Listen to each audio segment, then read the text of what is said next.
Thanks for coming on this foul night. Thank my board for coming and my attorney from the other side of the river coming this evening.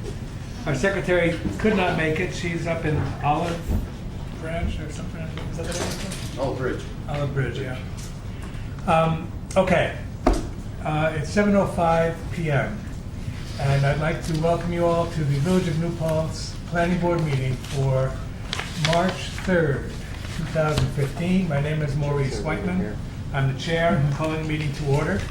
Other members of the board this evening are John Litton, Elizabeth Harshaw, Michael Zerler, and Rich Steffens. George Rodenhausen is our attorney.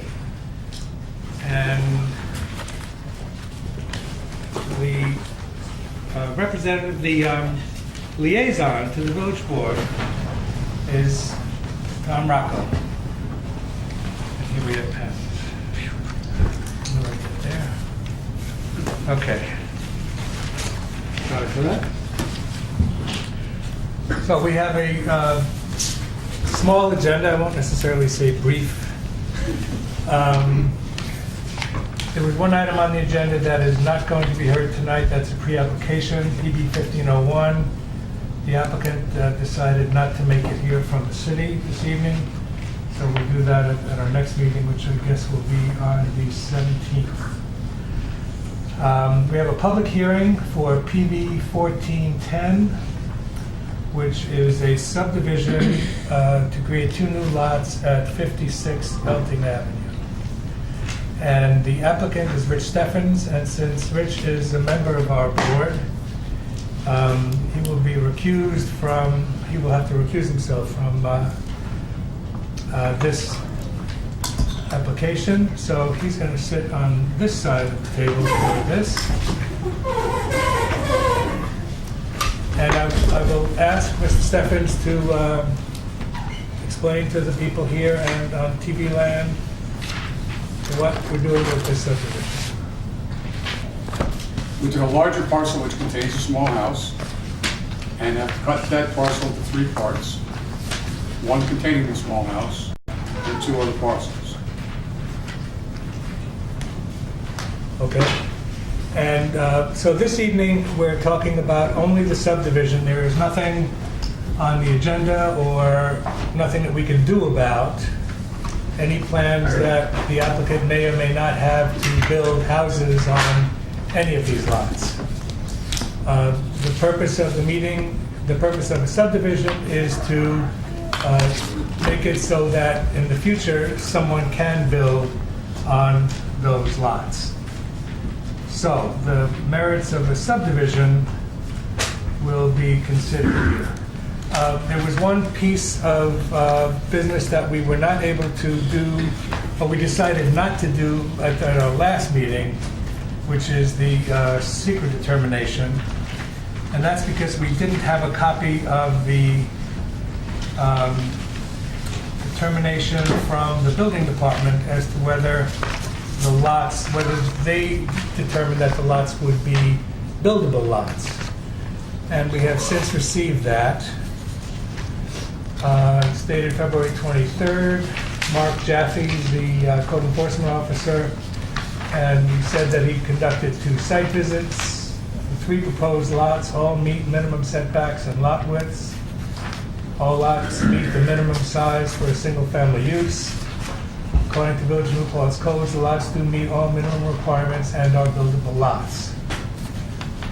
So we did not want to do the secret until then. So before we open the public hearing, we will make our secret determination. And I'll do it right now. So this is a series of, we have 11 questions that I will read out and we will answer them. First is, will the proposed action create a material conflict with an adopted land use plan or zoning regulation? And I would say that's no. At any time, if any board member wants to chime in here, please. Understood. Thank you. Will the proposed action result in a change in the use or intensity of use of the land? Well, It certainly Yeah. could. Excuse me. I'd like to ask people in the audience to wait until they're called upon for the public hearing, testimony. Public hearing has not been opened yet.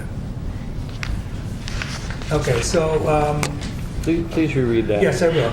Will the proposed action result in a change in the use or intensity of use of the land? And there are two categories, there are two answers here possible. One is no or a small impact may occur, and the second is moderate to large impact may occur.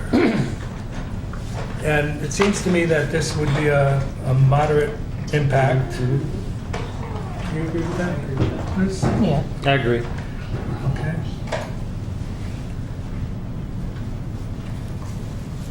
And that we'll have to deal with later in part 3. Third question is, will the proposed action impair the character or quality of the existing community? And I would say no, in that it is it's a residential community, and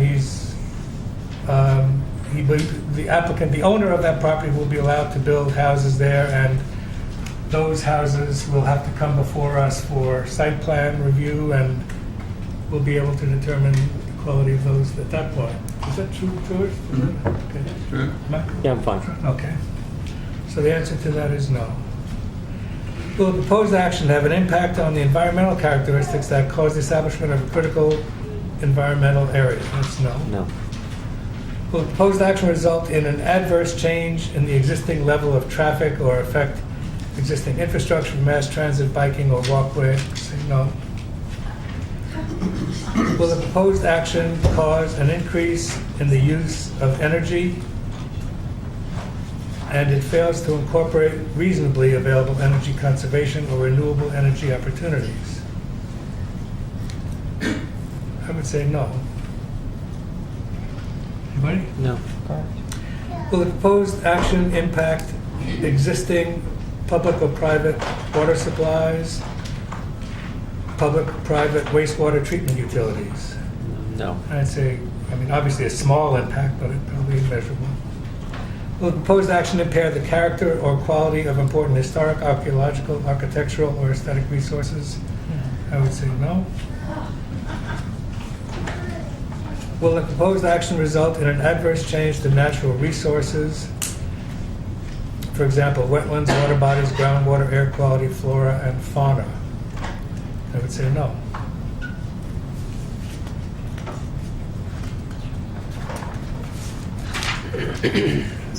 Item 10, will the proposed action result in an increase in the potential for erosion, flooding, or drainage problems? No, it depends on what building is done, and we would have to deal with that at that point. Will the proposed action create a hazard to environmental resources or human health? And I would say no. Everybody with me so far? Yes. So we have one item that falls into the moderate category. And part 3 says, for every question in part 2 that is answered, moderate to large impact may occur, or if there's a need to explain why a particular element of the proposed action may or will not result in a significant adverse environmental impact, we must complete this part. Part 3 should in sufficient detail identify the impact, including any measures or design elements that have been included by the project sponsor to avoid or reduce impacts. Part 3 should also explain how the lead agency determined that the impact may or will not be significant. Each potential impact should be assessed considering its setting, probability of occurring, duration, irreversibility, geographic scope, and magnitude. Also consider the potential for short-term, long-term, and cumulative impacts. So this is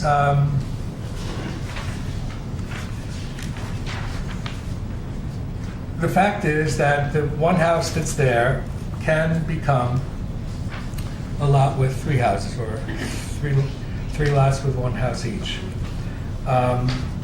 So that is an impact, the increased intensity of the land, but in that it is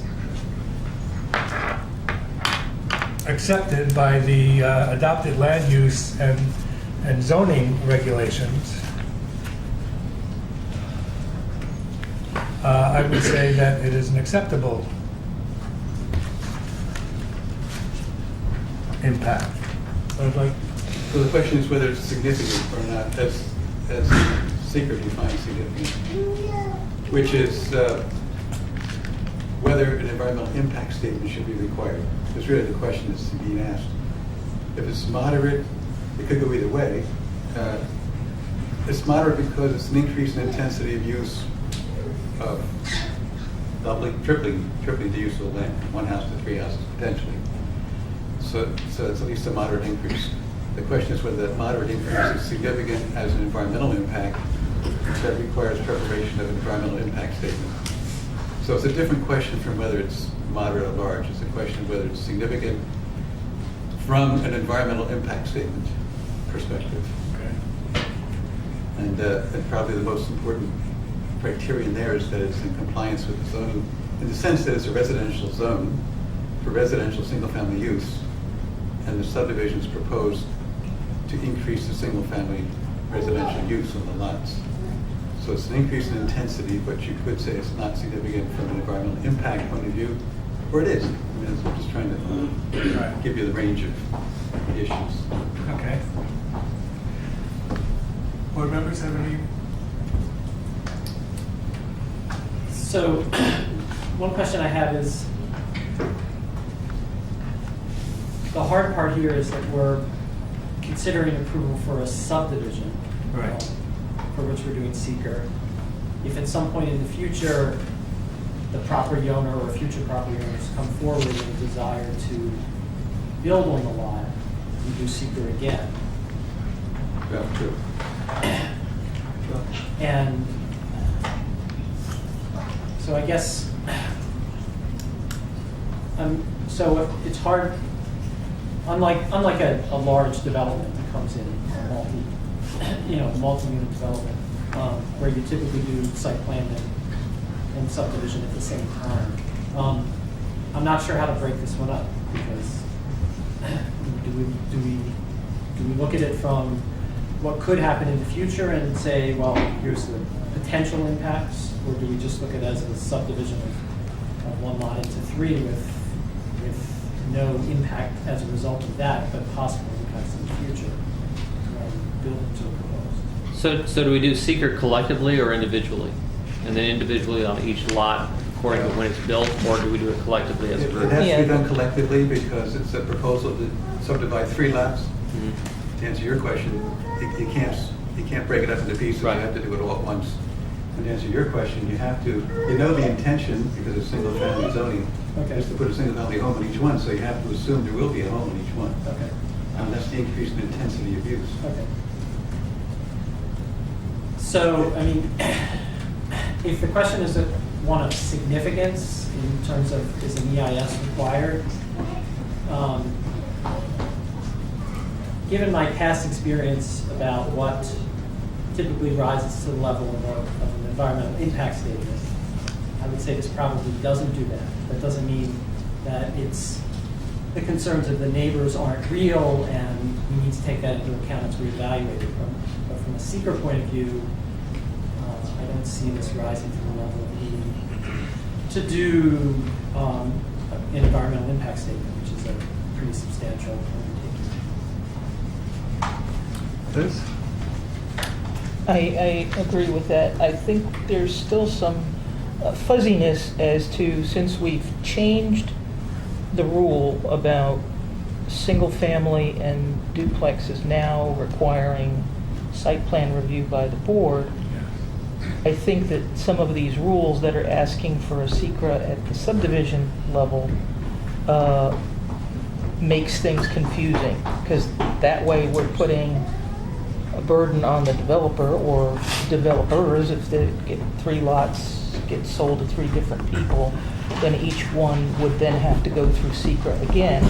I'm wondering, should we be changing our rules to move the secret to a different spot in the flow chart? I think what's going to happen, what is happening, is that you have to assume now there will be a house there of some sort. So significance now, the question is, assuming a single-family residence that complies with all the zoning laws, is there a significant impact on the environment, adverse impact?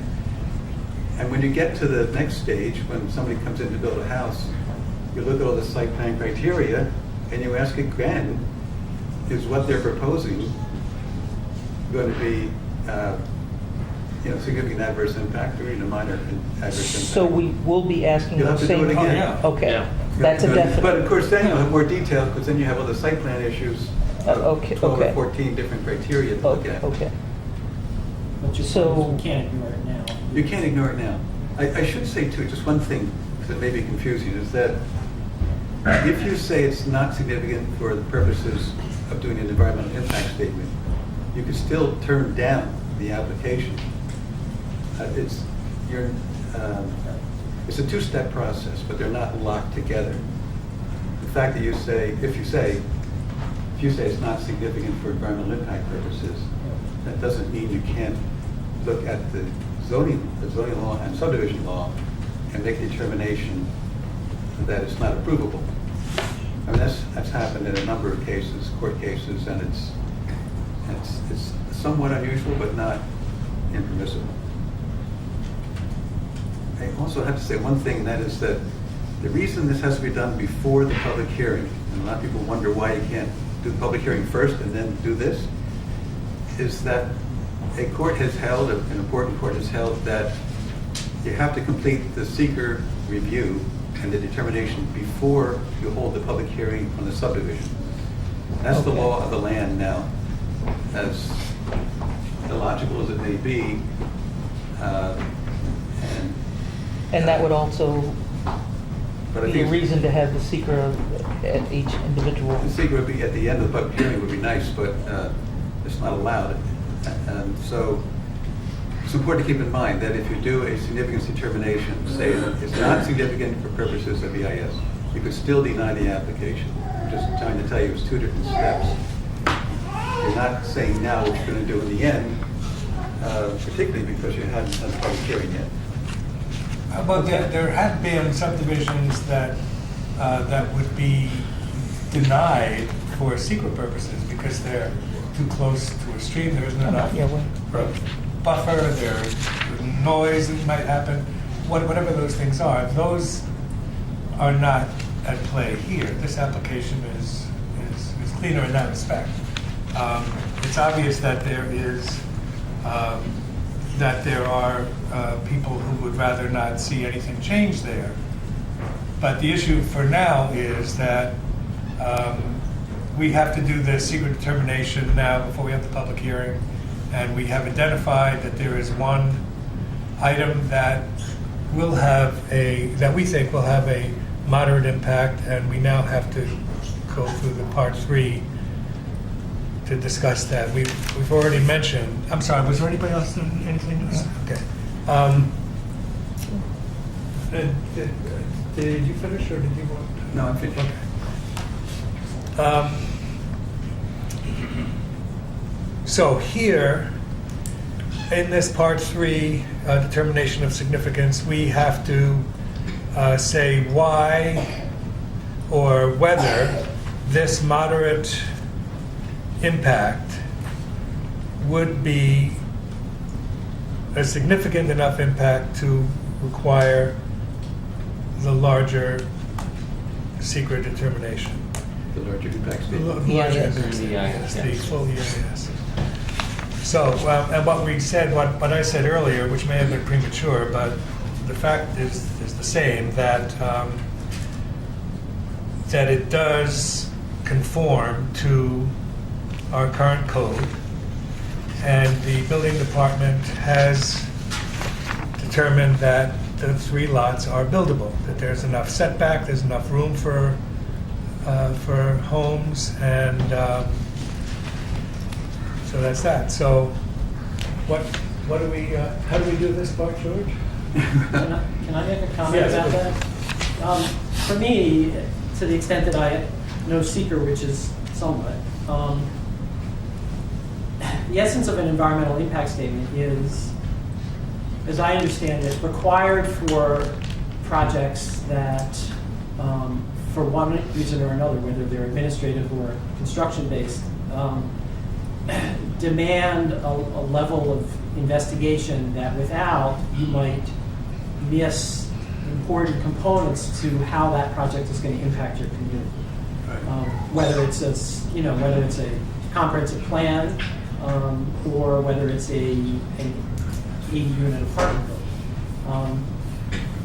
If a project is of a scale like this, where the potential impact on your neighborhood is significant for you, but something that we can manage after hearing your comments, and we can then try to understand your concerns and the applicant's position, and then try to work that out. I don't see any missing information that an EIS would require, that would reveal that we're not going to get from the public hearing.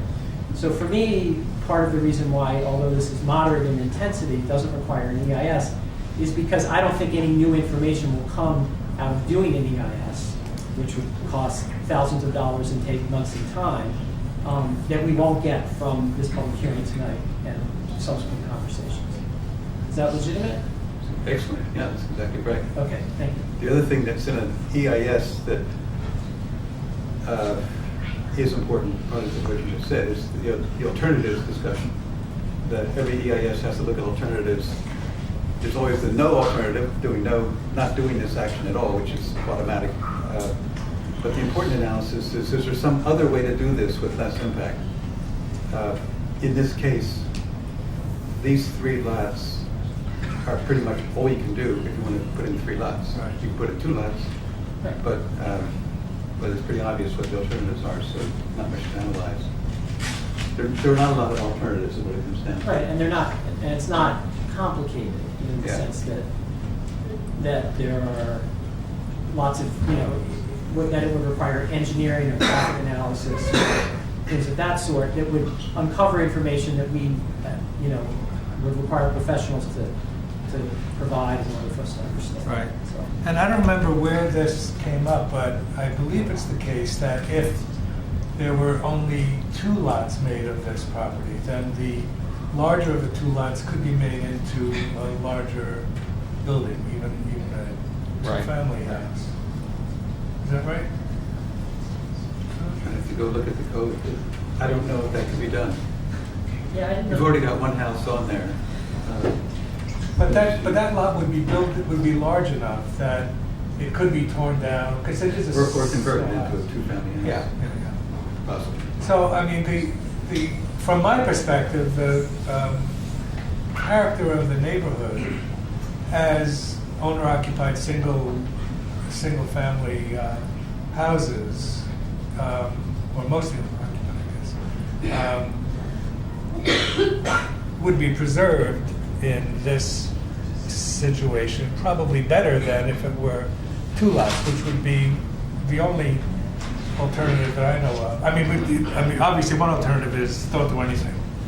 Just live in that house and but we have to say that an owner is entitled to get the most out of the property that the code provides or will allow for. And we want to make sure that we protect the quality of everybody's. Well, that goes beyond seeker. Right. Right. I'm sort of getting into the... I'm sorry. Yeah, that sounds. You're right. I Okay. think the significance of the question is, Michael has says, one issue is whether there's enough need to do further analysis to get more information to do an EIS, Okay, so or to consider alternatives that aren't obvious at this point. so given Michael's excellent summary of that, how do we put that into words here?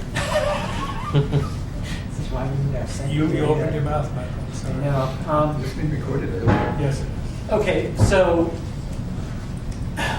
from the point of view of seeker, my belief is that although this is a moderate impact on the neighborhood, I don't believe that a full environmental impact statement is required because I don't believe that an EIS will reveal any information beyond what we are able to get through a public hearing and through conversations with the applicant, and through conversations at the planning board table. Okay.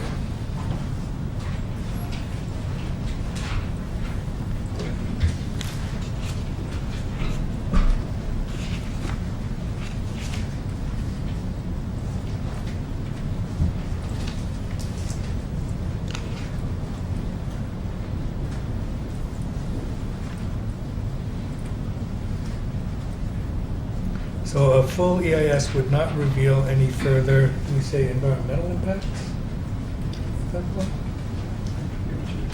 Well, Or just no new just that information would from the reveal any EIS. new information that, or any additional information that we couldn't get From the public hearing. public hearing, conversations with neighbors, hearing from the applicant, and discussion at the board table. Okay.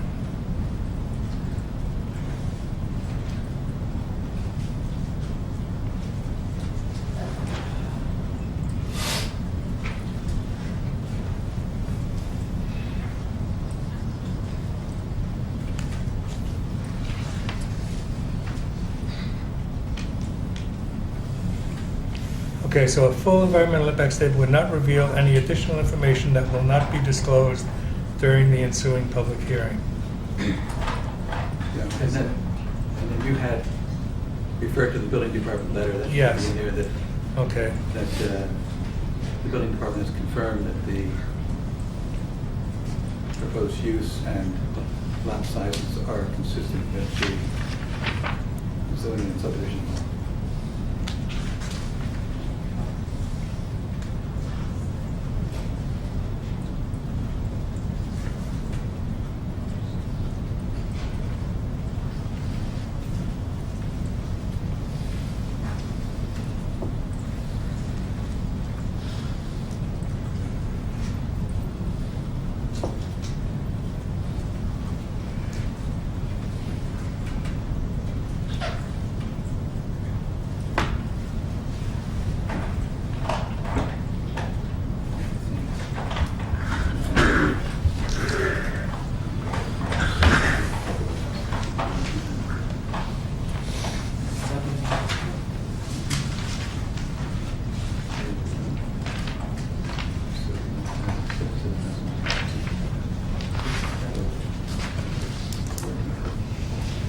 okay. George, did you read that? You see it?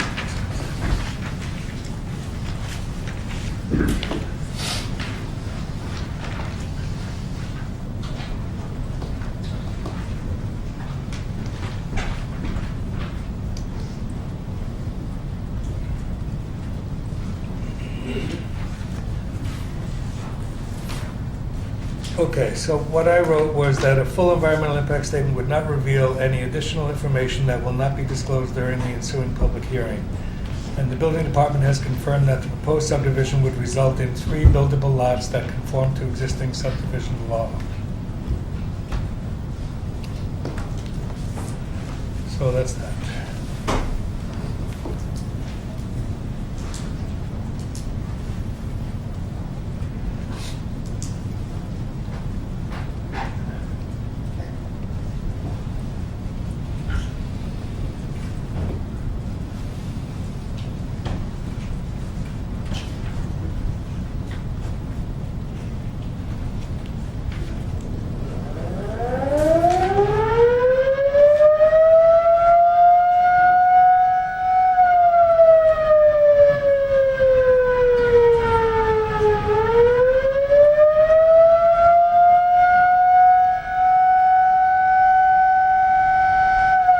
Okay, so we vote on this?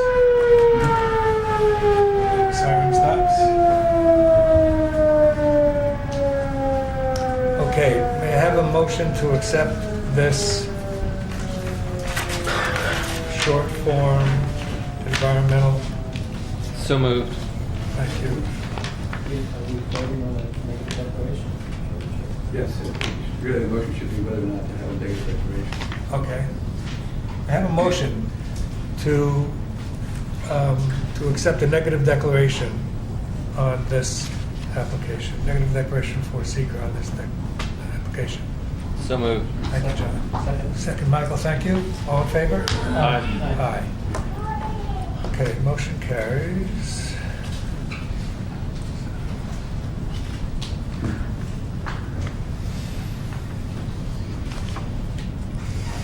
And now we open public hearing.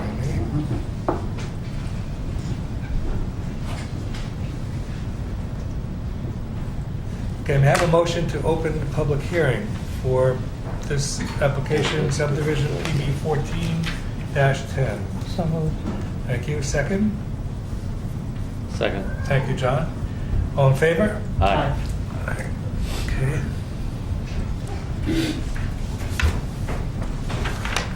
So good evening, everybody.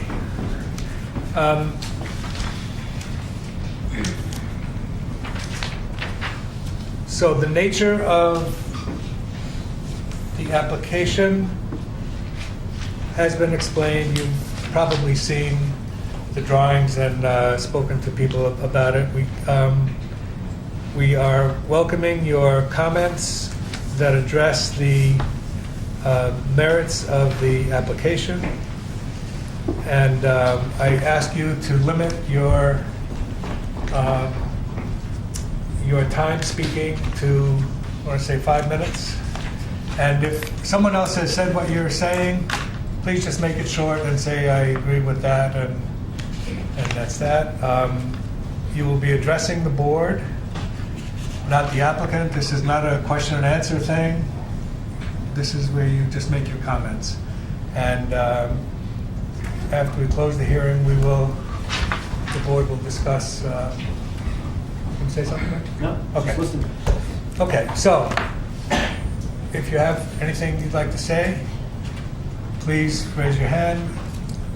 It'd be helpful if you could mention your name and address if you like. Absolutely. Before you start the timer on my 5 minutes, if you will, you said this is not a question-answer session. Right. However, I have some concerns about what was just transpired, and before I've been asked on behalf of the street of Elting Avenue to present a statement that's unified for all of us. Okay. And before I begin that, I had 2 questions real quick. One is, what are those 12 questions that's designed for that you just asked? Is that purely for whether or not to perform a seeker review? Or is that for actually to determine how well this plan fits with the planning board code?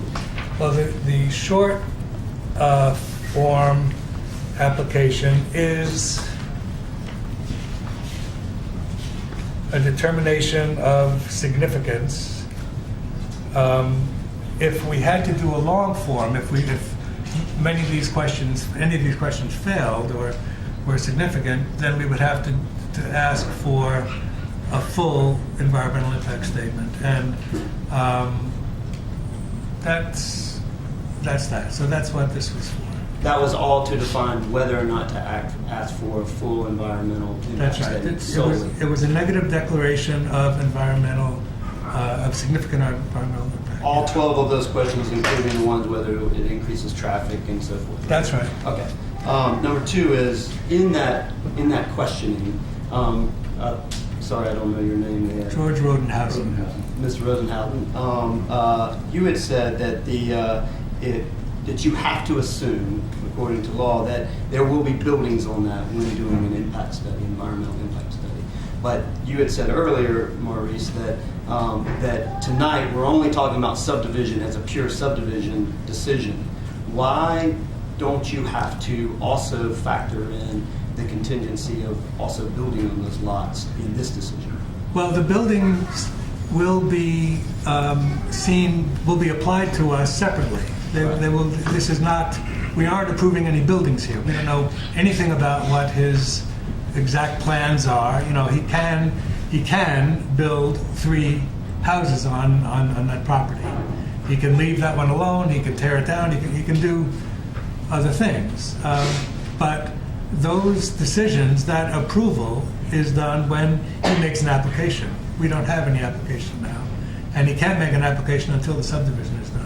Right. So if there was a development going on, a normal development, as Michael had mentioned, you would also be submitting plans for those buildings. Not during the subdivision. Not during the subdivision plans. Okay, so I'm just, I just wanted to clarify that because it seems that there's some Yes, confusion sorry. about that. George, anytime in the...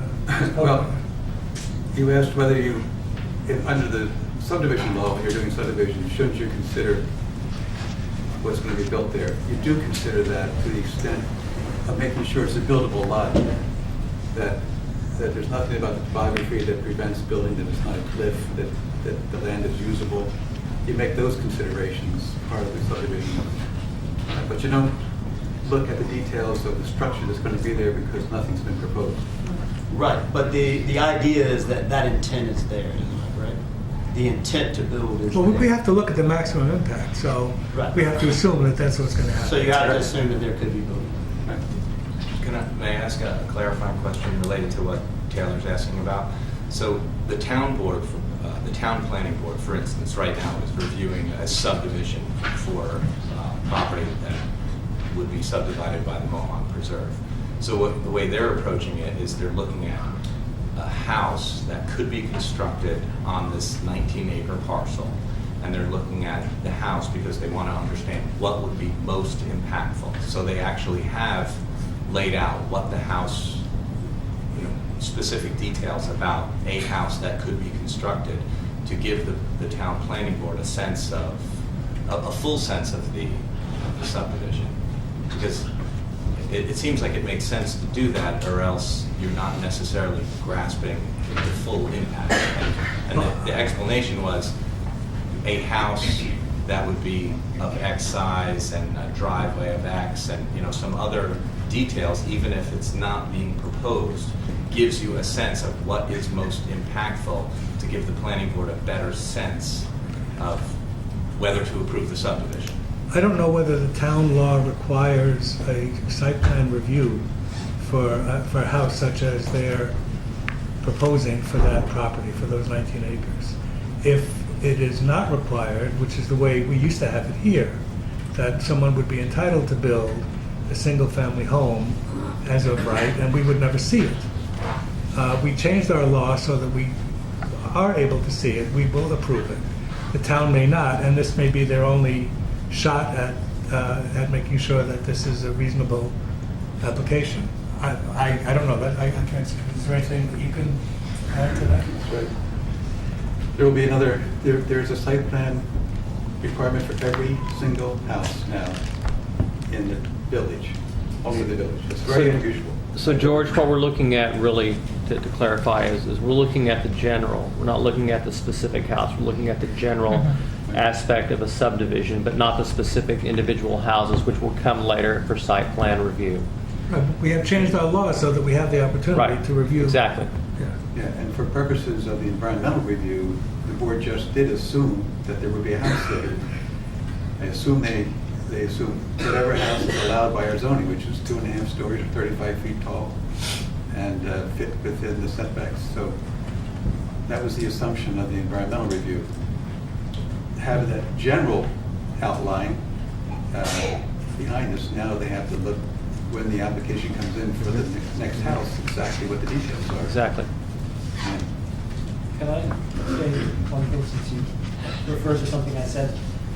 What I meant was not something that was required, but for a larger subdivision, it could go either way. Somebody could take a large parcel in the village or the town and purchase it and decide that they want to subdivide it. And there have been examples of that up on Montague, for instance. There was a subdivision, part of it was built and part of it wasn't. Then later on, that subdivision was modified. When the subdivision came to the planning board, I wasn't on it at the time, but it came as a subdivision.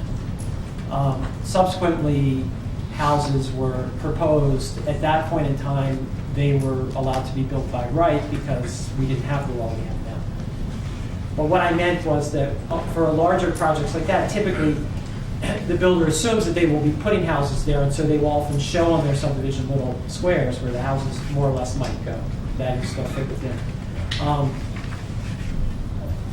The other thing I just wanted to say was that I wanted to make very clear that what we were doing, at least my understanding of it, is that with seeker we are looking at does it rise to the level of requiring a very detailed environmental impact statement, which is far more demanding on an application and an applicant than the short form or the long form, if we can still use short and long. And my point was that I didn't think it was because of the relative simplicity compared to a much larger project. And so through your comments and through what we have heard so far from the applicant, I don't see anything that an EIS would uncover that we're not going to get tonight. That doesn't mean that, and I heard your comments when we talked about traffic and people go forward and stuff like that. I understand that, if there are 10 more cars on your street, that could be a significant impact. That's for you to tell us and then for us to talk about. But I don't think we need an EIS to do a traffic study to reveal that. That's my point. Thank you. Okay. I appreciate that clarification. I think, mainly I wanted to make sure, because we're familiar now with the village code in this, and, traffic is certainly a concern of ours, which I'll get to, but I wanted to make sure that those weren't being checked off as no in general as to your decision at this point. Secondly, I think it's very important if you're weighing the assumption that there will be a house built on these lots in an environmental impact study, I think it's important to also weigh in that assumption when considering subdividing the lot in general, given we know the intent, right? The intent has been stated. I've been to the planning board where that was actually stated. The intent to build is there by the developer and by the owner, and I think that that's a known and a given, and unless otherwise proven, want to be stated differently, I think that's our assumption at this point, and I think only right that you guys assume that moving forward, right? So I appreciate you guys clarifying that. And Maurice, you had asked to introduce myself, and so I'm Taylor Davis. I live on Elting Avenue, and I live at 51, which is almost directly across the street from 56, slightly. And really appreciate you guys, opening this up and having us speak. And we appreciate your consideration of our concerns, obviously, as you do always in your service to our community. We've developed a statement here that since we found out about these plans to develop 2 lots versus the one that we initially thought was going to be developed, the street has come together and with concerns, and we've been meeting regularly to help, put some understanding around that, and we've developed somewhat of a statement here. So if you're right, I'll read that. Sure. So the residents of Elting Avenue, we are unified in our opposition to the proposed subdivision of 56 Elting. We request that you restrict the grant of subdivision to 2 lots versus 3 lots for the following reasons. 1, the current proposal violates Village Code 212.4 in its failure to preserve and enhance aesthetic and historic values of the street. Number 2, the current proposal fails to conserve and enhance property values under the same code 212.4 by creating a financial burden of the adjacent properties, other property owners, and residents in the community. Number 3, Rich has caused some confusion amongst his intended use around the property, and we believe that restricting him to, again, the 2 lots versus the 3 lots would not cause any kind of financial hardship to him or his return on investment. To further explain our points here, I just want to kind of, for the audience too, I'm going to paraphrase some of that Village Code 212.4. It states that it is the planning board's obligation to ensure all development proposals preserve and enhance aesthetic and historic values, to preserve and enhance the natural and man-made beauty of the community, to preserve its character of the community, and to preserve local historic sites and buildings. Now, the division of this property into 3 lots clearly disrupts the continuity of the character on Elting Avenue, the division itself. Neil is with me here. He's another resident on the street. He's brought a table that shows exactly how we're concerned about those lot subdivisions. So I'll explain the table to you guys real quick. I know there's been some confusion on the lot sizes at some of the preliminary meetings. So these numbers I put together from the Ulster County GIS, right? So it compares lot sizes across all of the lots on the street, and it's apples to apples. None of them are measured to the middle of the road, right? So if one's measured to the middle of the road, they're all measured. But right now, all of these lots are using the tax maps. Right, so it's apples to apples for all of them. And when we do that, if you drive down Elting Ave, you'll also notice that the street is very different. On one side of the street, there are houses they have porches, they're closer to the road, they're smaller lots. On the side of the street that the proposed subdivision is on, those are larger lots. The average lot size on that side of the street, the frontage is over 118 feet, right? So by cutting this lot into 3 lots, the smallest lot, lot number 1, the one that we're opposed to, that lot is less than 2/3 the average size of all the lots on the street, and it's less than half the size of any other lot on that side of the street. And the frontage for that lot is less than half the average frontage for all the other lots on that side of the street. So we're saying that small lot, and if you drive up there, it's going to be small. It's jammed right in there between the existing house and the neighbor's house. It really changes the nature and the character of the street. And by doing so, once you approve the subdivision, the cat's out of the bag. There's no going back. And you can say, well, maybe a house won't be built, but it's never going to go back to the way it is. And we think that changes the nature and character of the neighborhood. So that I'll back to Taylor. I just wanted to present that because I put this stuff together. Thanks. And those are in written comments too. We've been submitted, so you'll have it. Thanks, Lou. To add to that, furthermore, this U.S. Census report that we pulled, and this is from 2012, states that New Paltz in general has a 30% owner occupancy rate, right? Elting Avenue has a 90% owner occupancy rate, which is is one reason that it's maintained its desirable real estate values. Existing plans, 2 houses there, even if Rich lives in one, would automatically reduce owner occupancy by 10%. So it is the planning board's responsibility to ensure all proposed developments encourage the most appropriate uses of land in the community in order to conserve and enhance property values. The drastic reduction of the lot size in this proposal will directly decrease the surrounding property values by impacting comparable tax assessments and resale valuations, right? That's absolutely because of the lot size, and anytime you look at any comparables for taxes, anytime you're looking for resale, it's hard to find those in the village. That automatically makes our properties, surrounding properties, devalues those. So building 2 houses on the street will also increase traffic and congestion and provide an increased municipality expense and public safety concerns, as well as road maintenance. Furthermore, in this statement, we'd like to address that Mr. Steffens here has made several misrepresentations as to his intended use of the property. Initial intent was presented as 2 lots versus the current 3. And therefore, it is not our intent to make it put a financial hardship on Mr. Steffens. We believe that he can still retrieve a sizable return on his investment if we can restrict him to 2 lots versus the 3. That is what we were asking in this proposal, and we appreciate it. Thank you. Do you have a copy? I do. We have a letter copy that we mailed, but you can.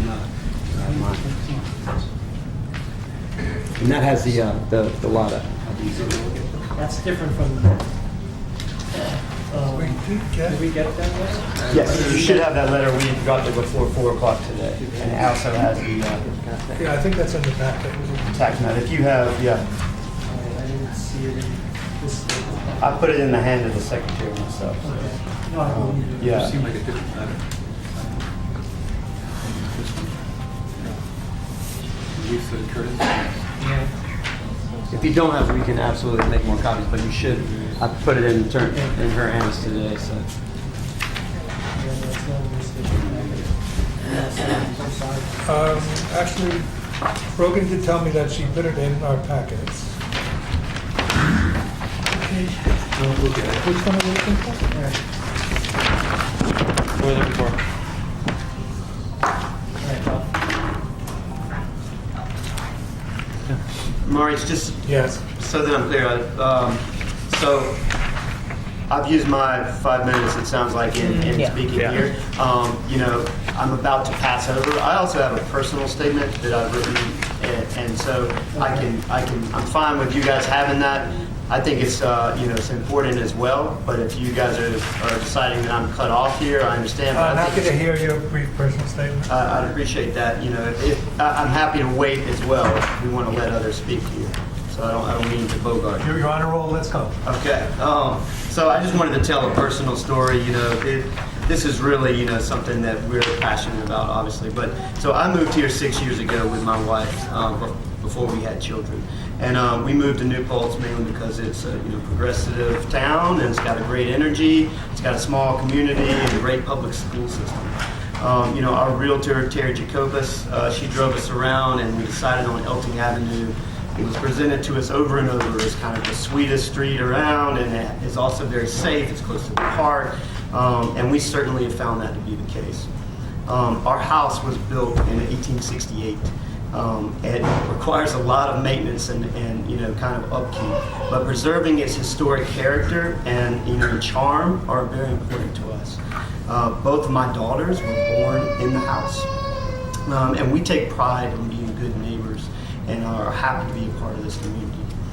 I was the first to meet Mr. Steffens outside of my house when he just acquired the house, and he was just driving by, and we talked about our mutual love of music, and you know, he plays and I play, and how his family had planned to possibly live in the existing house while they built something more appropriate for him and Helen on the south side of the house. I congratulated him on his purchase that day and welcomed him to the neighborhood. About a month later, I saw Rich measuring his property lines across the street, and I learned then, I approached him and I learned that he planned to put in a house on either side. You know,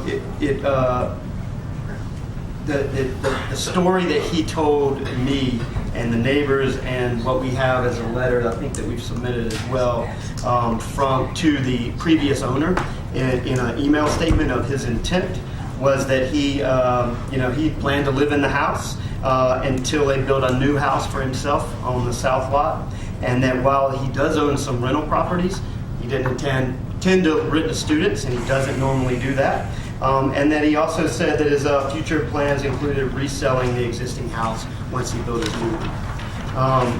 Those plans presented today, not in the subdivision, but in intent, again, overall of what is planned here, are drastically different. And what bothers me as a potential neighbor to Mr. Steffens is that I feel that I've been misled for his personal gain.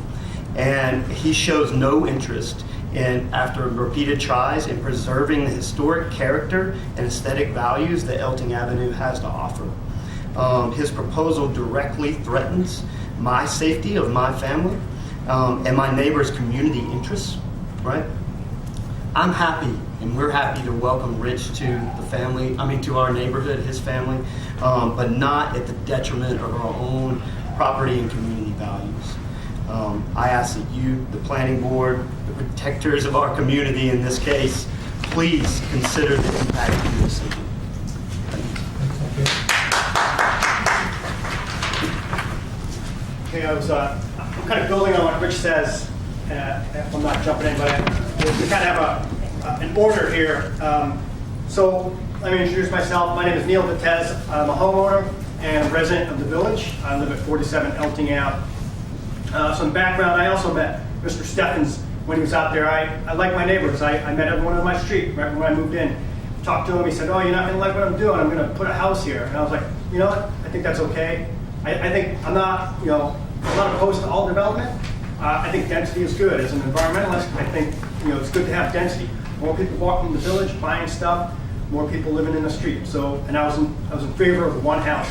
Now there's 3 lots. I'm opposed to it, and I have another handout. This just duplicates what I submitted earlier. It's screen grabs. So today, I'm asking you to deny the application to subdivide 56 Elting Ave into 3 lots. I realize that 3 lots meets the minimum requirements for the buildable lots in the R2 zone. However, in section 212-23, section D number 1, of the village code, it states that, and I quote, "In reviewing the site plan, the planning board shall require that it conform to the comprehensive master plan adopted by the Board of Trustees, June 1994. And I acknowledge that it's much more difficult to look at the master plan than, say, the code, because it's not quantitative with things like square foot, and frontage, and area, and I think you guys have done a really good job of looking at the code, right? But when I read the master plan and when I read the code, it says that you need to follow the master plan, right? When I read the master plan, again and again, the same phrasing comes up, that it's important to preserve the quality and character of neighborhoods. And so I'd like to quote some parts from the master plan here. As part of the 1994 master plan, the village planning board developed 9 overall planning goals, along with specific recommendations to carry out each one of those goals. The very first goal of the master plan was, I quote, "accommodating a growing residential population with unique needs while preserving the quality of existing neighborhoods and their natural environment." That says a lot to me, right? So, their recommendations for achieving these goals: 1, the integrity of established neighborhoods should be preserved or improved through the maintenance and upgrading of both existing housing stock and supporting infrastructure, and the encouragement of compatible infill development and transitional land uses. I don't think this proposed subdivision is compatible with the rest of the houses on the street. Number 2, the village should ensure that all State Environmental Quality Review Act secret documents address social, community, character concerns in addition to the natural concerns. And I'd like to talk a little bit about what I found about secret. I know it's already, maybe it's a done deal, but I'm not on the planning board, but I have a PhD from Cornell in environmental science. I've taken a lot of hydrology classes and a lot of soils classes. So I respectfully disagree with the board that there aren't significant impacts. I'll get to those in a bit. But the SECRA, it has a very broad definition of what environment is. And that does not include just natural resources, but to quote it, and I have the exact statutes in there, they're very interested in existing community neighborhood character. And I think that needs to be addressed in there. So finally, the master plan also states that the village board of trustees, village planning board, and village zoning board of appeals should hold each project to the highest standards needed to accomplish the community goals. I think this subdivision needs to be held to the highest standards. And today I'm asking that you conform to the master plan and hold this project to the highest standards needed to accomplish the community goals. And I don't think this one does, because it's not in character with our neighborhood, and I think it will degrade the quality of our existing neighborhood. I have a few examples of how I think it's going to degrade the quality of our neighborhood. One, I talked about the lot sizes. The lot 1 is really small. It's not going to fit with any of the houses or lots on that side of the street. 2, the environment. Like I said, my basement, I have a PhD. Doesn't make me know everything about buildings, but I do know my basement floods every time it rains. I've taken a lot of soils classes. I've taken a lot of hydrology classes, and I know that property has a lot of shale on it, right? So that means it already has very poor infiltration. So when it rains, a lot of water already runs off that property, right? If you put more houses, more driveways, more impervious surface, all that does is exacerbate the problem. Even more water will run off, right? And I think that needs to be taken into account when you subdivide, and especially when you build. So that's just my recommendation, okay? Finally, I'd just like to point out that our neighborhood's already changed. Traffic safety, 56 Elting Ave is currently rented to 4 male students who are all driving $50,000 to $70,000 sports cars. They drive their cars very fast on that street. You've seen my daughter on the street. I've asked them to slow down. They, whatever, they haven't. They still drive fast. We'll see what happens. When I moved here, I thought my family was going to be safe. Now I'm worried about my daughter. 2, I was told Could that you wrap it up, alternate. please? What? Could you wrap it up? Yeah, I was told that alternate street parking was put in effect. These guys park on the wrong side of the road all the time and they don't care. Finally, trash. They're trash. They always leave the trash out in the front. And according to village code, Neil, I don't think this is relevant to this. okay, well, fine. One more. My final point is, I'm worried that that I have to enforce the code, right? And I don't like the fact that I need to contact my neighbors. I think it's the responsibility of the planning board and the code enforcers to enforce the code, not me. And I'm asking you to enforce the code, okay? And I think that code is to do what we've asked and deny the subdivision. Thanks. Thank you, Neil. Yes. I'd like to follow up on the issue of water. Could you identify yourself? If you know the neighborhood, Could you say your name? I'm Willie Yee. I live on 21 Tricor Avenue. My property abuts the corner of the proposed subdivision. The streets above me the streets along here are all terraced. Basically, you have the college, the next street down, Tricor, Elton, and then the Route 208. And on each side of the street, the east side is higher than the west side. So basically, we're getting the runoff from the college. So we have a huge amount of concrete up there that's all pouring water down the side of that hill. Across from me on 28 Tricor, that house in the time I've been there was converted from a single-family home into a student home.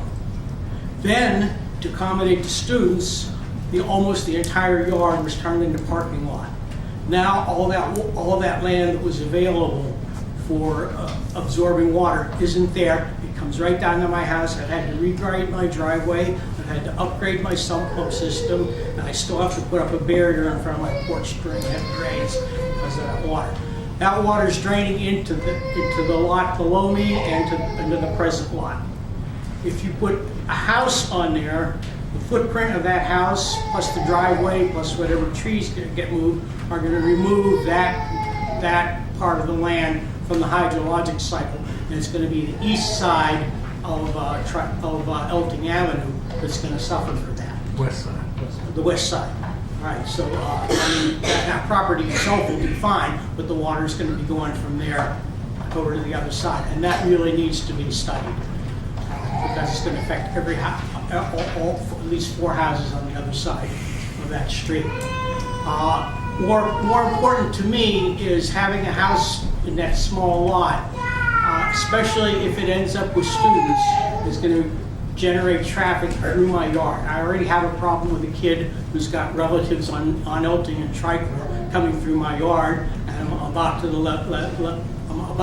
I got one more step to issue. I'm going to a lawyer to get cease and desist letters because I don't want the liability of this kid coming through my yard all the time. In the past, students have used that particular our property for a right-of-way, and it's been a running battle. If this development goes up, I'm going to have to put up a fence. That's going to change the character of that neighborhood, which is not, which is all a fairly natural environment now. So it is going to change the character even on our side of the street. Thank you. Yes, ma'am. Oh. Well, I would like to read the statement which I prepared and which was also submitted to the board today at 3 o'clock. It's okay. My name is Misha Hamik and I live on 57 Avenue. And I live here since 75. And by the way, those who read my letter about the sidewalks, the last sentence was definitely not very seriously, believe me. And I'm going to read my comments, so I don't forget what I need to say. But I have many reasons for my opposition to the proposed subdivision. One, I know for a fact that the previous owner wanted the lot to be bought and occupied by a family. There is evidence that the applicant presented, or rather misrepresented, his wish to buy the property precisely for this purpose. The previous owner would not have sold the family home if he knew it would be turned into an into a development. And frankly, it is not only us who live on Elting Avenue who are upset and concerned about the proposal, but also those who come to visit friends here, those who like walking through the street, not to mention, of course, the previous owner who is very, very bitter about the plan. I think it is one thing to buy a large piece of land in an open area where one can subdivide it, sell parcels for development, build houses, and maybe make some people happy. But to me, there is something almost odious about wanting to subdivide a 67-year-old lot. 67 years to me is almost grandfather, located on a residential street just because it can be turned into income. I think because something is doable and allowed doesn't make it necessarily desirable for the common good. We have heard not just that it would be subdivided, but that the applicant himself would build houses there. And frankly, from what I have seen, it's nothing to be ecstatic about. My suspicion is that if he would build anything on the north side of the existing house, it couldn't be anything more than sort of a trailer-like structure because it's going to be a very tiny lot with not much to offer its occupants. I think it would be very hard to find a family who would want to live there. Consequently, almost from its inception, the proposed structure, and we did see the plans, and there are actually structures, smacks of being geared to students with a particularly low budget. But as a result, we would be seeing every few months people who have no interest in preserving the street as it is. Another hunch that the structure would be made a student rental is provided by the applicant's proposal to have a shared driveway between the existing house and the structure on the north side. Would a family want to build it by or even just rent the north side structure and be crammed into a driveway with 4 cars of the existing house? I don't think that shared driveway is made for neighbors. And should a house be built on the south side of the existing house, it too is unlikely that a family would want to buy or rent a house very close to a student rental.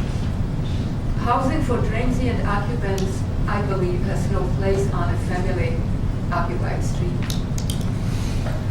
What is personally very, very distressing and upsetting to me, because I live on 57 is the potentially life-changing neighborhood right across from my living room and bedroom. I went through a major life-changing event 2 years ago when my husband suddenly died, and I'm still trying to cope with this. And now I may be subjected to live with the disturbing discomfort of a major construction next door for several months, resulting in a diminished charm of the very spot that would be destroyed, meaning that wonderful little hill there. I recognize that any new owner of a purchased house or land can do whatever they want with it. But I think that a newcomer too should aim at preserving the established character of the neighborhood. I would assume that a person moves into a neighborhood because something there is attractive and he wants to be a part of it. We want to preserve the character and exit tradition of our street, keep it safe and quiet, and not diminish the property value. I, for one, would like the application to subdivide into any lots be totally rejected. Thank you for listening. Thank you. Yes, ma'am. Yes, I would like to read my statement and the statement of 2 people who couldn't be here. I will do it within 5 minutes. Okay. Could you state your name, please? Gabrielle Cody, 44 Elting Avenue. Thank you. My partner, Hilary Sayo, and I have lived at 44 Elting for over 12 years. We looked at many properties in the area before moving to the street because we very much wanted to live on Elting Avenue, one of the most sought-after old town streets in the village. We even made an offer to our realtor without Hillary even seeing the house. She worked in Manhattan at the time. So great was our desire to live on Elting Avenue. One of the major reasons we wanted to live on Elting is because we were adopting a child from Guatemala and felt that this street would be a wonderful place for her to grow up. Willa, as it turns out, has thrived here. She is now 10 because it is a safe and inviting street where she plays with other children on her street, knows her neighbors, and feels at home. Since moving into our house 12 years ago, we have also put a great deal of money into this property, at the very least $100,000. And we never thought twice about investing in this house because we knew it would maintain its value and would always be considered a prime location. We are extremely concerned about the plans for 56 Elting, which will significantly change the character of our street. And we strongly believe that it is the planning board's duty to reject Mr. Steffen's request to make 3 new buildings, that they will not enhance a neighborhood, and would instead irrevocably change the character of our neighborhood, and by doing so, it would degrade the quality of the entire village. This is from Lily Shad at 53 Elton Avenue. She abuts the smaller lot. I bought my house at 53 Elton Avenue because I love the historic family street, the quietness, the respectfulness of my neighbors, and their love and pride in this original New Paltz street. And what a great place to raise my 2 children. When the house next door at 56 came up for sale, I considered buying it. But the gentleman who inherited it and who had spent his childhood in that house assured me that he would only sell to a family, that he wanted to keep the street as it was, and as it always has been.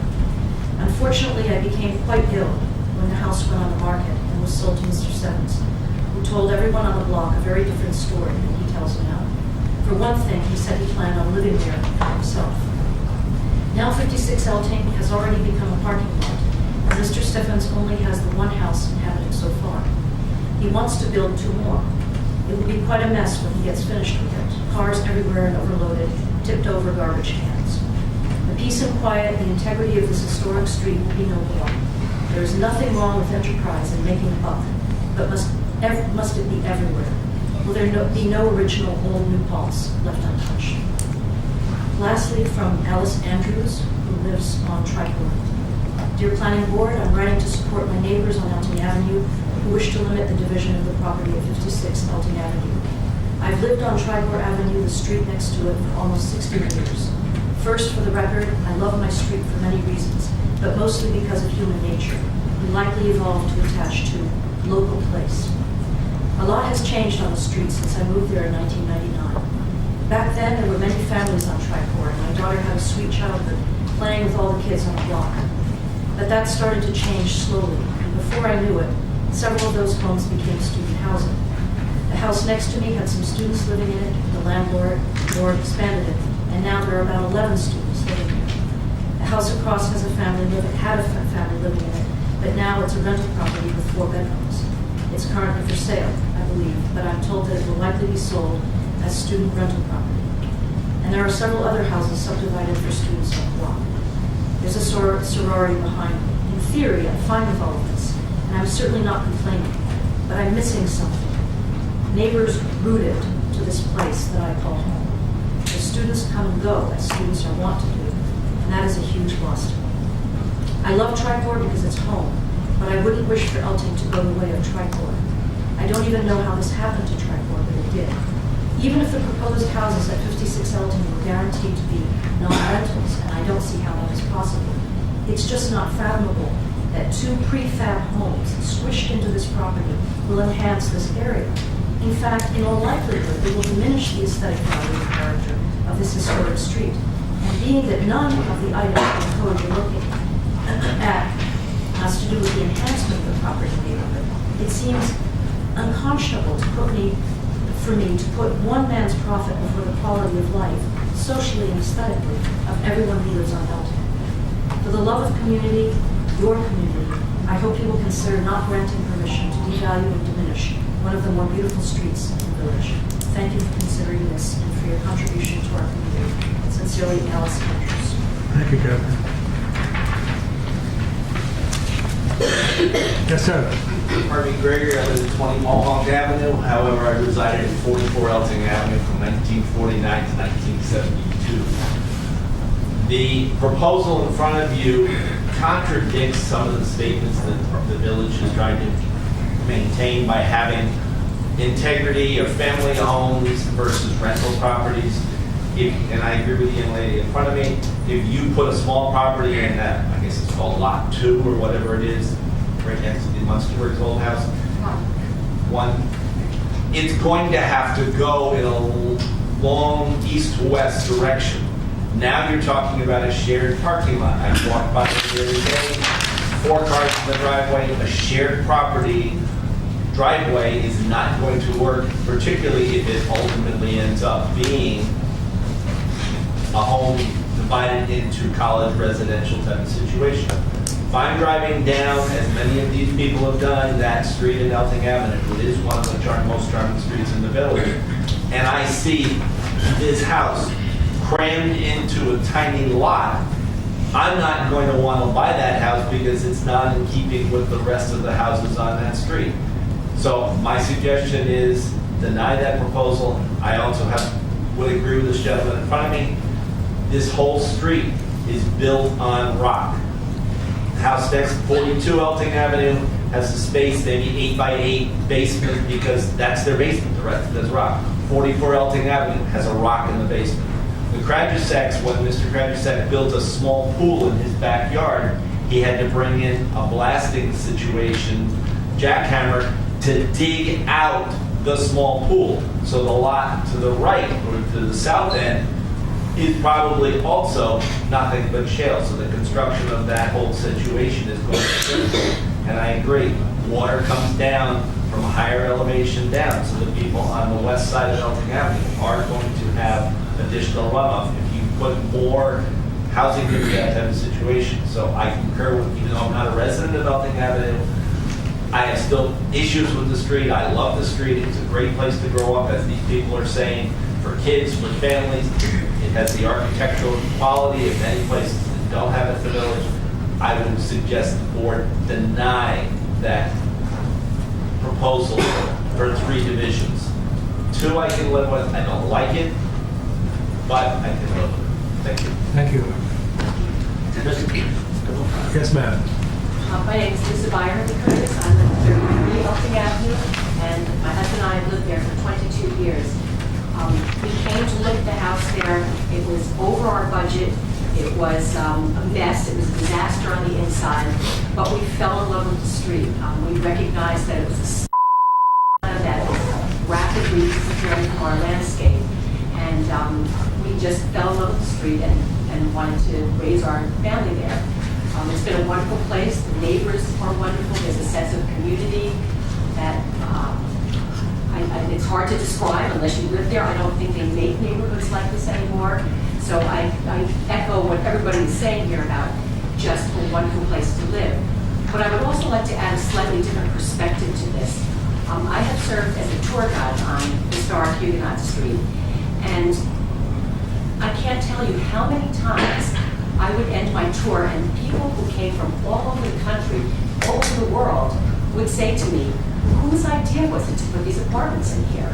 This is a national treasure you have here, and this doesn't fit.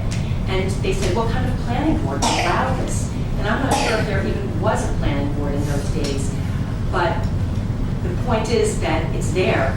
As far as apartments go, they're fine, but they don't belong in a historic district.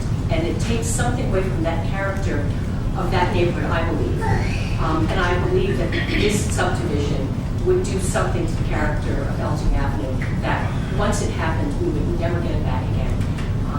You can't turn the clock back. So that's my Thank you, Lisa. Misha, can Kristen talk? She's got to get these children Okay. home. I'm I sorry. just gotta get my kids done. Hi there, I'm Kristen Missick. I live at 51 Elting. I submitted something earlier. My big concern is, we moved here before, when I was pregnant, Elting. We got the house before I had ever stepped foot in it, incidentally, because I knew the street and I knew how amazing the street was. But I got a phone call last summer from a friend of mine whose daughter is the same age as this little one.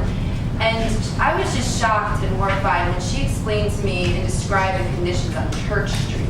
Which, when you drive down Church Street, at face value, you're like, oh, these used to be some cool historic homes that are totally trashed right now. What we don't realize is that there's all these buildings behind them with, it's basically college housing, not to come down on college kids, we were all on once, but it's basically college housing. And what she described to me was a shooting, okay, it was a BB gun, but, when you've got a 2-year-old kid, I don't think you want anyone walking around with a BB gun in their hand. There was a car that had been tipped outside by a herd of drunken kids.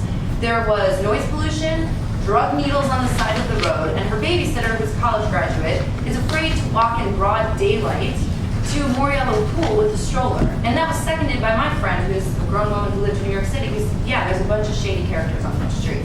So although, to me, that's an alternate universe, that's not what I experienced at Elting Avenue. I know all of my neighbors. I wave to them. I talk to them. I am really concerned about the safety of what happens when, we could all chop up our properties and build on that. We could find the space to do it. Well, Willie could, the person right next door to Rich could chop up her property and put more houses on it. A lot of people would be able to do it. And I just think as a planning board, you got to take in the safety considerations that come with development and considering this, because I don't think in the past it's been given two thoughts. I don't think the safety of children is a primary concern. And to me, it feels like when you make a decision to put one person's monetary gain at the expense of the safety of the community, that's not in line with what we have as community values.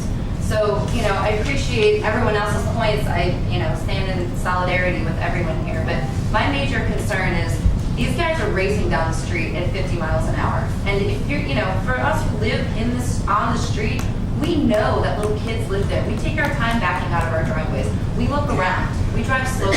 We're careful. We're cautious. This is the problem. It's a domino effect. Thank you, Kristen. Anybody else? Yes, Lisa. My name is Barbara Hargrave, and I lived at 47 Elting Avenue for 35 years and just sold my house a year and a half ago. We moved over to Woodland Pond. And when I hadn't quite gotten it officially on the market, and I was choosing between two different realtors. And so one of them had suggested a very sort of moderate price for it because she thought it would sell quickly, therefore. And the other one suggested something considerably higher. And she said, I think it's okay because this street is so special. And this house is special and well cared for and all that kind of thing. And she said, I think we should start at this other figure. And so I thought, okay. In the meantime, another realtor I know had asked if she could sell the house for me, and I told her I was looking at somebody else. So then she said, I have some clients that I think would be interested in your house, and I'd show it to them. And I said, sure. So she got there before they arrived, and we were chatting, and something came up that prompted her then to tell me what the people do. And it turns out it's a couple of guys who buy up housing and turn it into student housing. And so I felt my face just turn to stone, and I said, no, no, no, no, no. I will never sell this house to anybody who's going to turn it into student housing. She thought it was because I didn't want my house to be changed. And I said, heavens no. I said, I don't want to do that to my neighbors and to this street because I know that once there's a rooming house here, it's gone and it's ruined. Okay, so that happened. They did go ahead and make an offer of a pretty good chunk of money in cash, but I said no. And so then, what was the next little step there? Okay, so this woman went to the realtor that I did choose to work with and who had suggested the higher money, and tried to talking me into selling it to those two guys. And my realtor said, are you kidding? I wouldn't dream of it. I agree with Barbara. This is the nicest street in New Paltz. And if it turns in, if there's a rooming house here, it's going to be ruined. It'll be the end of it. So, thank you. Yes. Hi, Tim Rogers. I purchased my house at 36 Elting last year precisely because it was Elting Avenue. I bought the dumpiest house on what we all think is a great block. And I paid more for this dumpy house. If I purchased the same dumpy house anywhere else in New Paltz, it would have cost less. Another thing that I'd like to share, two things. Just anecdotally, I spoke with two big property owners in the village who have several rental properties, and they both curiously said exactly the same thing to me. They both looked at this house when it first came up for sale, and they're like, no, we're not interested in buying this property because you don't touch Elting Avenue. And it was just curious, they both said exactly that same thing to me. Secondly, I respectfully disagree with the comment that was made by your board earlier where this project would be compliant with existing zoning codes. Yes, if you measure the size of the proposed Lot 1, you could technically squeeze it in. But in the zoning standards, as both Taylor and Neil referenced, it specifically talks about community character. That is part of our zoning. That's not something that should be overlooked. And when you think about community character and you just look at the numbers, so if as Neil brought up, the entire east side of the street, the average frontage for a property is 118 feet wide. So this proposed Lot 1 would be 53 feet wide. That's significantly less than half of the average for all the other properties on the east side of the street. So then you can say, well, the properties on the west side of the street are tighter. But even those, the average frontage is closer to 80 feet. So again, this proposed lot would be far and away the smallest frontage compared to any other the other frontages on the street. And I know as a planning board, one thing you can consider is to ask the Historic Preservation Commission for their thoughts on this. You can ask Tom Olson's commission what they think about the historical significance of this street and what a proposed development like this would mean. So I respectfully ask that you keep this public hearing open and ask for comment from that commission. Thank you, Jim. Yes, ma'am. Yes. Hi there, I'm Carol Walensky. I'm at 47 Elting Avenue. I'm the person who bought Barbara's house. We really appreciate that Barbara chose us. We were not able to pay in cash. And I'd like to read my statement just to make sure I say everything I meant to say. I'm ready to express my opposition to an application for subdividing the property of 56 Elting into two new, 3 total lots submitted by Mr. Stebbins. To explain why I need to tell you the story of how we bought our home on Elting Avenue, to describe what I value about our neighborhood, how I see it changing, and why I think maximum subdivision is a case where maximum profit to one property owner is outweighed by the needs and concerns of the greater community. We bought our house on Elting Ave after looking at houses in New Paltz for 6 months. This was about a year and a half ago. And we almost gave up and bought one in Tilson or Gardner, like almost all other faculties who need New Paltz do these days. Because we couldn't find a suitable home in a family neighborhood that was walkable to campus and to Main Street, which is what we were dreaming of. When our real estate agent sent us the listing for our house, she knew, and we knew, that we would buy it or we would try to buy it right away. She actually said, "This is it," and sent the listing, and it was. Our house is a historic farmhouse built in 1872 that's walkable to the village, university, and the wonderful Hasbrook playground. It's a perfect place to raise our now year-and-a-half-old daughter. That was me and her making all that noise earlier. I apologize. We tried to get a sitter for all 3 kids together, but she canceled because of the weather. So there you have it. Did you do something about that? Exactly. When we came to visit the house, we drove 3 hours to Philadelphia with our daughter, who was 6 weeks old at the time, the day afterwards, so that we could see this house, because we knew it would sell really quickly. When we saw the neighborhood, it was clear that other houses on the street were owned and lived in by families who care about this neighborhood. We saw strollers parked on our neighbor's porch, beds of carefully tended flowers by the sidewalk in front of several houses, and large, well-tended trees shading by the street. When we gave directions to our house to people from the area who we hired to build a fence and add insulation, many of them spontaneously remarked, "I love that street. That's the nicest street in New Paltz." And we were like, huh. We think they're right. We love walking our colleagues to the playground, and we stop to talk to our neighbors along the way. There's a happy hour that happens every evening on one particular porch. Wendy loves to wave to folks and say hello to them as we walk along. We love imagining how Wendy will grow up with all these people knowing her and caring about her. It's a real community, one we should protect and strive to replicate revive at other locations in the village. When 56 Elton came up for sale, many of us were interested in trying to buy it somehow to make sure another family moved in. I know people have said that before. However, Mr. Stephens bought it immediately for a surprisingly low price. We were surprised anyway. Since he's in the local real estate business, I suppose he knows how to get a good deal, and jolly for him on that. And since he's a member of the planning board, I suppose he knows how things work in the village perhaps better than I do since I'm new here. Mr. Stephens first intended to subdivide the lot into two and to build a new house on the new lot, as evidenced by his initially submitted application to this very board.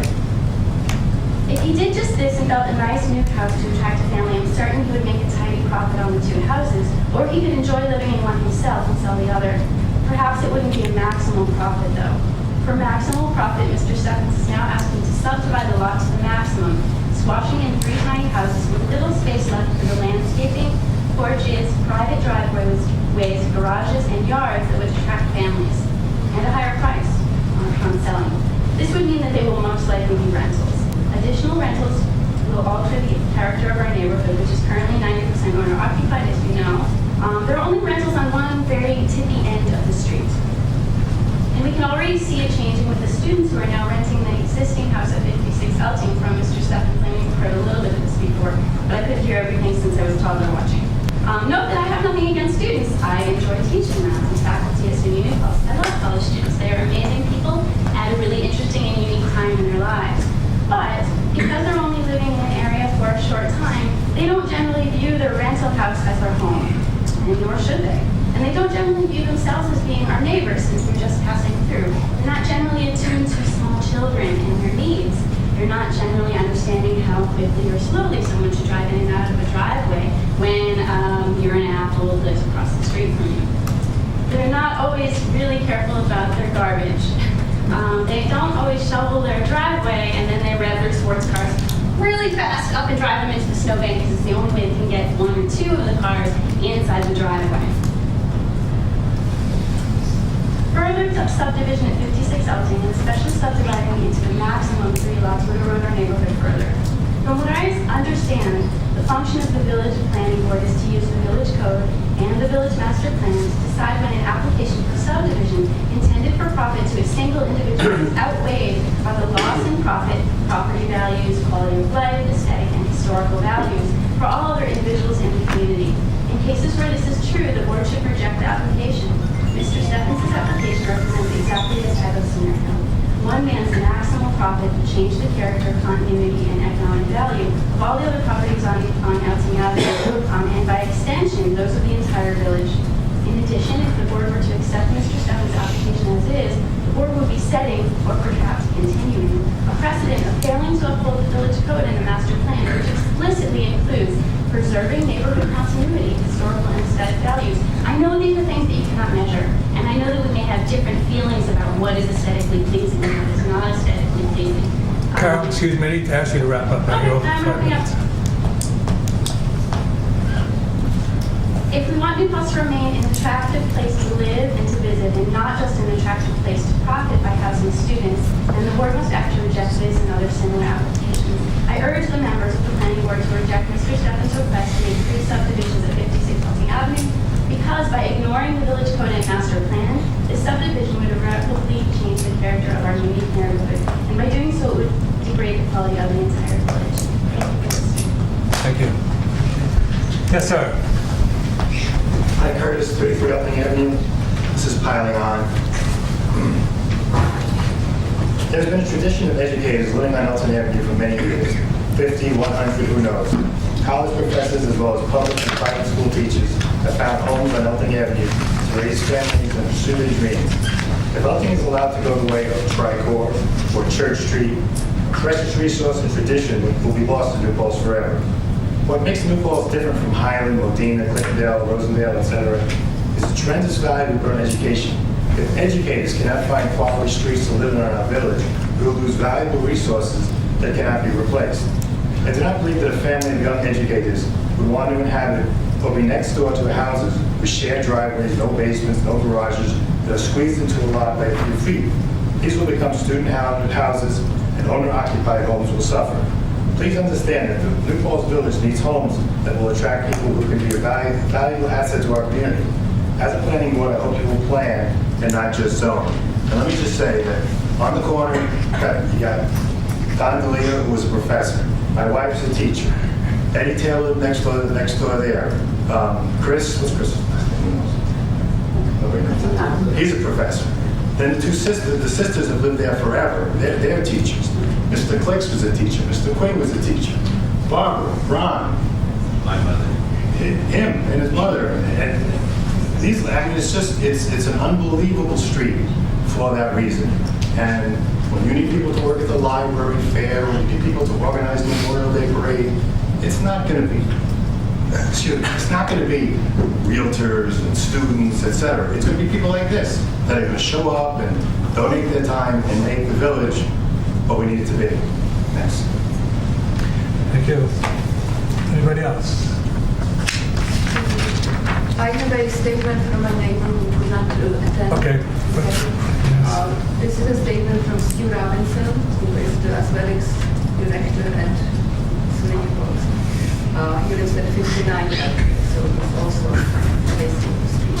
I'm not going to read the entire letter because some of the repeats was already heard, but I'm going to highlight some of the points. It's my understanding that the village code seeks to, quote, regulate location and density of structures, end of quote, within the village. If the words are to have meaning and significance here in this case, how does Mr. Steffens' plan meet this threshold? The drawings that have been shared are reminiscence of streets and neighborhoods of New York City's boroughs and not new boroughs. I can appreciate the board's desire to, in quote, provide adequate housing, end quote, but the code also says that it should be done, quote, while preserving the quality of existing stable residential neighborhoods, end of quote. Central to my objection to the plans that Mr. Steffens has for the property is the fact that there seems to be little or no respect for the character of Irving Avenue. His plan cares little for the property value of his neighbors or the dramatic change that he offers since he has no intention to be a resident on the street that he owns. I respect his right to purchase property and his desire to make money. However, where we often find it easy to question and challenge the college for its construction advancements without regard for the rest of the residents of the village or the impact that it would have on the taxes of the community, yet I am hard-pressed by individuals like Mr. Steffens are not held to the same standard of decency and cooperation. Despite the noise disruptions that construction would cause near my house, despite the increase of construction vehicles and workers parking near my house, or restricting the access on the street, and despite the fact that we are asked to simply accept his plans and still find life on Irving Avenue and in the village wonderful, I really hope that the planning board, with Mr. Steffens' reviews, will find a balance that respects all residents members of the Irving Avenue. Thank you. Thank you. Anybody else? I would also like to ask that the period for public comment be extended to the next meeting because we have several elderly members of our neighborhood who weren't able to make it out tonight in the weather. As well as other commenters, yeah. I'd like to make a motion to extend the public. You can't make a motion. A public motion. I can make a public motion. I just made a public motion. That's interesting. Thank you. That's what we call it here. Thank you.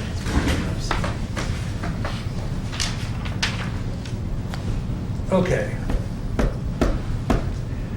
I am hard pressed to want to continue this evening because of the weather getting pretty bad out there. Our attorney has to make it across the river and so on. I also want to be able to consider all this testimony and see what else is out there. George, I know we can close the public hearing tonight. We can, would we have to take action this evening? We do? Yeah. Okay. We can keep it going. What would you like to do, Michael? I'd like to keep it open. I certainly don't want to take action. There's a lot of information here that I'd like to digest. There's some very good statements that residents made. There are also some accusations that they made without supporting evidence that I suspect may or may not be true. But the gist of what you said is more than compelling and requires some thought. So I would rather keep it open. Okay, And, thank you. John? A lot of statements made, some inaccuracies there, some general themes. I think that continuing the public comment would just simply add more to the same theme. So I do not believe we should take action, but I would like to close the public comment. Liz? No, I think we should continue it. I think everyone has the right to be heard.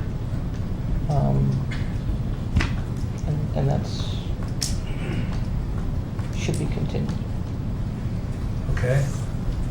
George, do you have any input for us? No, it's your call. Right. I think the one thing is you could extend the time for written comments if you want without extending the hearing, but that's... Well, that's what I was going to ask, if that's, yeah, we have a lot to consider here, and we could ask for written comments, and I mean, people have had the opportunity to be able to do this.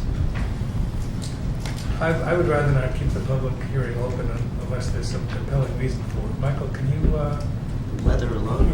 can you help me? the only reason I'd like to keep it open is because I suspect there are people who didn't get a chance to come out. And because of the weather, I don't have any objection to keeping it open until the next meeting, which is 2 weeks. Hopefully it'll be nice and warm by then. Yeah. So I hear down at Satan's time. And at least it'll be lighter out longer, yeah. That's my reason. Okay, someone make a motion to one way or the other. I'd make a motion that we continue the public hearing to the next planning board meeting. Okay. Second. Any discussion? John, you said that you would like to close it because you think we've heard. I think written comments would be fine. I think written comments would add to it. However, I think more public comments. I can't imagine there being any real new information. I think there'll be more of The same. quite similar, yeah. I don't know what. A comment on that is if you close the hearing, it starts the clock running to make a decision. Right. If you keep it open, the clock doesn't run. Okay. All in favor of continuing the public hearing to our next meeting, which would be March 17th? Aye. I will vote aye as well. So that motion carries. We continue it on the 17th. And by that time, our secretary could not make it here this evening, but she will have DVD. She'll be able to synopsize some of this. We've got our own notes. We can consider them and make notes of them and have more information to discuss this next meeting. I think there's a question. Okay. Yes, ma'am. Yes, I have a question for Michael. Yes. You just stated that you felt that some things that were said here were inaccurate. Not validated. Accusations, and I'm just wondering. We're not going to go into that tonight. I'm happy to talk to you afterwards. Okay, I think it would be in the interest of everyone here just to know what you mean by accusations. It's a big word. I don't think I used the word accusations. You do. Okay, okay. I would rather not get into this tonight, Michael.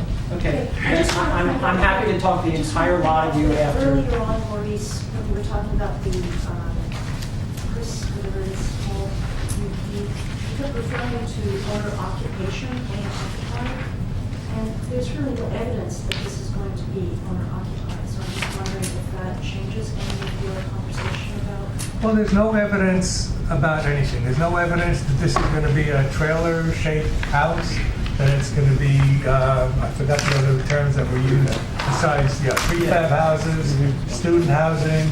There are all kinds of things that have no Anecdotally, it is in fact the case that We Mr. can't Stephens work- has himself made very clear that he has no intention to live there. So I think that should Okay, be... that's not, this is not an evidentiary hearing, and I didn't hear that. I heard the opposite.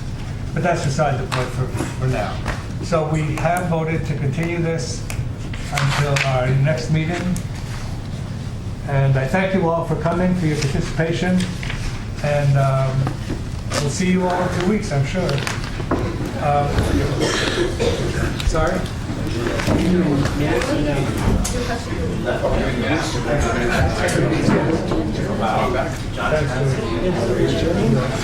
Yeah, me too. Is this meeting over? No, we have to approve minutes.